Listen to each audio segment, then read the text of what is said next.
There he goes. Good morning, good evening, good afternoon from wherever you are watching. So today we're going to talk about perfection. 4 signs that we're confusing perfection with love. Okay, so I'm going to give you first of all those 4 signs. Number 1, you are shifting in becoming what I call an overachiever or an underachiever.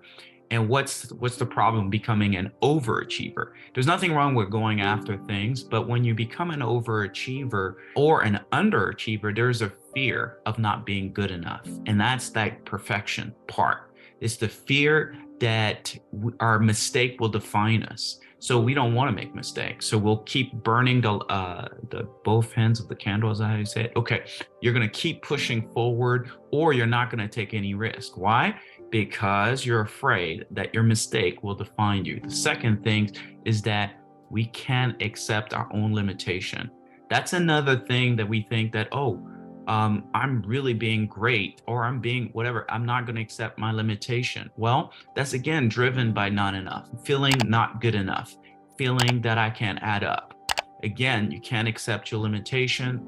You resent others for not being like you.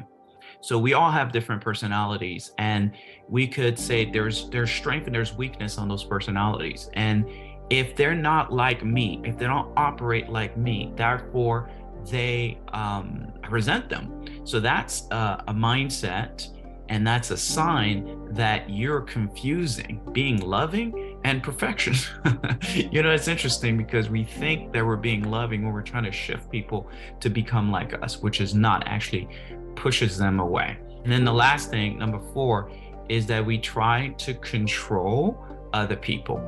We try to control the outcome, and we try to control other people. That's another sign of being perfect or striving to be perfect. Truth is, none of us are perfect. However, what you will see when you try to control other people, you'll find yourself frustrated, and you'll find yourself constantly in complaint and critical mode.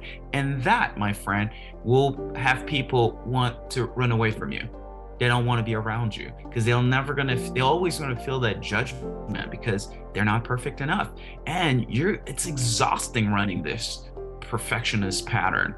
Okay, so let me give you 4 things that you could do to actually shift that. The very first thing is you got to give yourself freedom to make mistakes.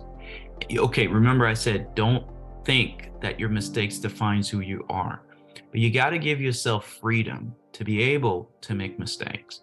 The second thing is you got to accept your human limitation.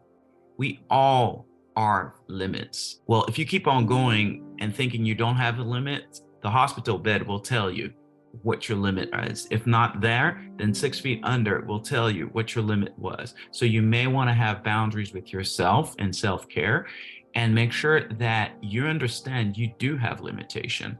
Number 3, you want to forgive yourself and other people for their mistakes.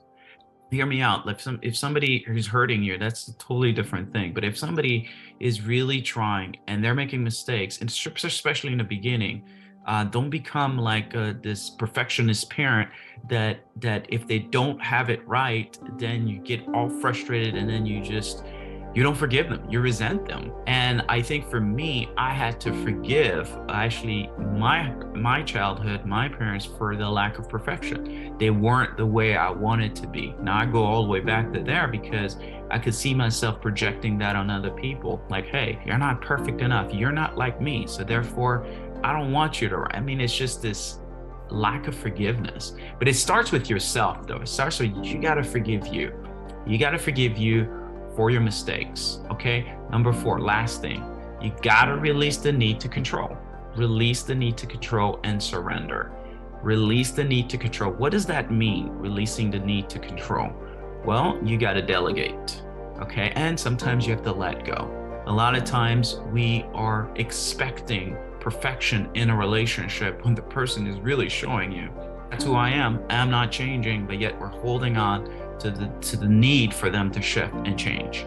So in trying to control them or control the situation, what you may want to do is learn from the situation and then just let go of that need of control. It's so freeing when you're not in control of what's about to happen. Just be present with where you are and do the best way you can with where you are.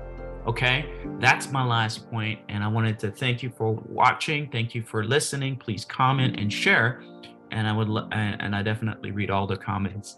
Well, thank you so much for watching my videos. Please do subscribe if you like the video, and please share it, and also click on the bell button there so you can be notified with any new videos that I come out with.